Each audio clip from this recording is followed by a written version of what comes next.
अब हम लोग करेंगे इंट्रोडक्शन ऑफ एक्सरसाइज 13.1। देखो प्रोबेबिलिटी हमारी क्या होती है, हम बचपन से पढ़ते आ रहे हैं, बचपन से मतलब 10th से या 9th से तो पढ़ ही रहे हैं। प्रोबेबिलिटी क्या होती है, जैसे मान लो कोई हमने इवेंट लिया,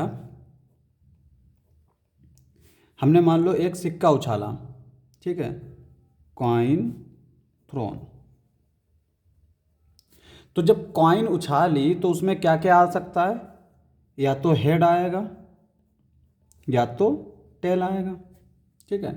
हमने कहा कि हमें हेड आने की प्रोबेबिलिटी बताओ, तो प्रोबेबिलिटी ऑफ हेड आने की कितनी होगी, देखो हेड कितनी बार आएगा, एक बार, favourable outcomes upon total outcomes. तो जो प्रोबेबिलिटी है उसकी जो डेफिनेशन है favourable outcome upon total outcome, ये डेफिनेशन हमेशा चलती है। इसी डेफिनेशन को हम लोग थोड़ा बढ़ाते चले जाते हैं बस। अब जैसे कोई डाइस है, डाइस को उछाला जाए तो उसमें 5 आने की प्रोबेबिलिटी, 5 आने की प्रोबेबिलिटी क्या होगी, फेवरेबल आउटकम 5, यानी एक बार 5 आ सकता है, और टोटल उसमें कितने होते हैं 6, तो 1/6 होगा। तो ये होती है हमारी प्रोबेबिलिटी जिसको हम पढ़ते आ रहे हैं। लेकिन यहाँ पे हम लोग जो है कंडीशनल प्रोबेबिलिटी पढ़ेंगे। अच्छा, प्रोबेबिलिटी को हम ऐसे समझ सकते हैं, मान लो एक शॉप है, ठीक है, और शॉप में बहुत सारे सामान मिलते हैं, हर तरह के सामान मिलता है, ठीक है, बहुत सारे सामान मिलते हैं, मान लो 50 तरीके के सामान मिलते हैं, 50 तरीके के सामान, ठीक है।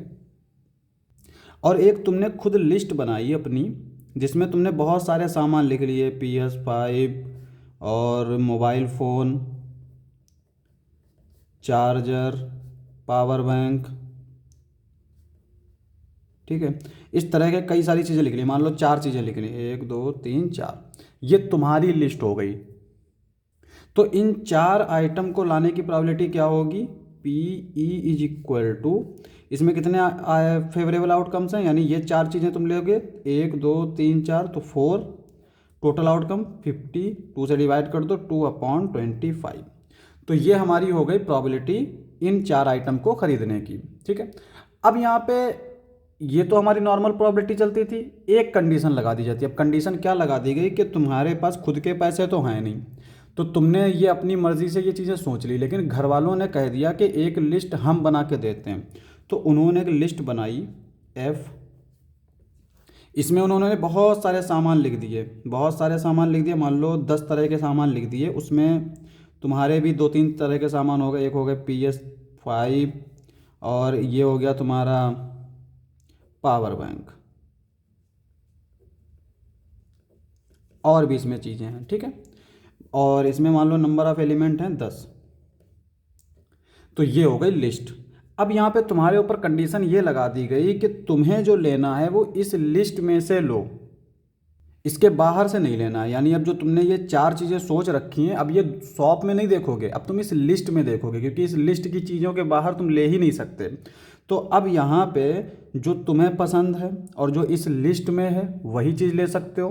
तो इसका मतलब तुम क्या ले सकते हो, जो दोनों में कॉमन हो, यानी तुम्हारे लिए जो फेवरेबल आउटकम्स होंगे वो होगा E∩F, ठीक है। E∩F क्या आएगा तुम्हारा, PS5 पावर बैंक।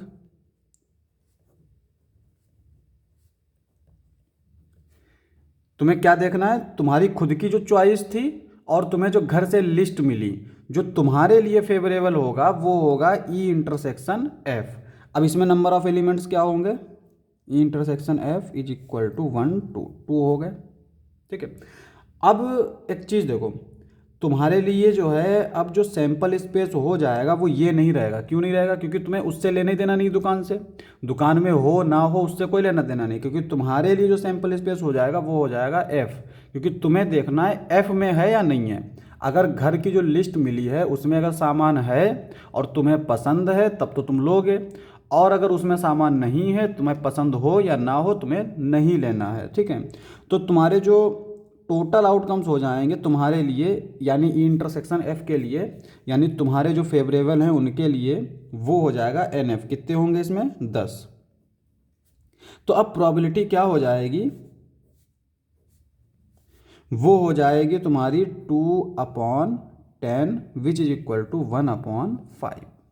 अब यहाँ पे इसको हम लोग लिखते कैसे हैं, प्रोबेबिलिटी ऑफ ई, यानी जो तुम्हें चीज़ें पसंद थी उसकी प्रोबेबिलिटी एफ ऑलरेडी अकर्ड यानी एफ दे रखा है। तो देखो यहाँ पे जो तुम्हें चीज़ें पसंद थी इसी की तुमने प्रोबेबिलिटी निकाली है, लेकिन एफ तुम्हें दे रखा था, यानी जो तुम्हें लिस्ट है वो दे रखी थी कि इस लिस्ट से ही लेना है।